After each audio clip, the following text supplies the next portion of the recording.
యేసుక్రీస్తు నామంలో బెతస్తా విడుదల పరిచర్య తరపున మీకు ప్రేమపూర్వకమైన వందనాలు. ఈ దిన వాక్య ధ్యానము.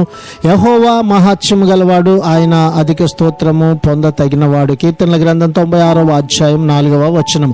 దేవుని ప్రజలు ఆయనను ఎందుకు ఆరాధించాలో ఈ మాటను వ్రాసిన రచయిత మంచి కారణాలను చూపెడుతూ ఉన్నాడు.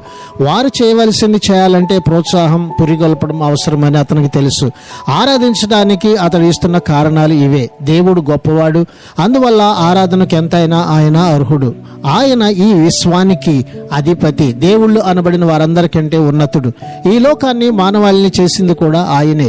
ఆయన మా దేవుడు, మేము ఆయన ప్రజలము, ఆయన మేపే గొర్రెలము అని వారు అనగలుగుతారు. ఆయన ప్రజలు ఆయన కీర్తిని ఆనందంగా గానం చేసేందుకు హృదయం, ఆత్మ, మనస్సు, బలమంతటితో స్తుతించేందుకు ఇవి తగిన కారణాలే కదా.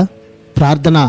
మహత్యము గల మంచి యేసయ్య, మరొక నూతన దినాన్ని మాకు ఇచ్చినందుకు నీకు వందనాలు, స్తోత్రాలు చెల్లిస్తూ, నీవు నిజమైన దేవుడవని ఈ దినాన మేము నిన్ను స్తుతించేందుకు, ఆరాధించేందుకు మమ్మల్ని అందరినీ కూడా నీ సన్నిధిలో సిద్ధపరచమని యేసు నామములో ప్రార్థించి అడిగి వేడుకుంటున్నాము తండ్రి.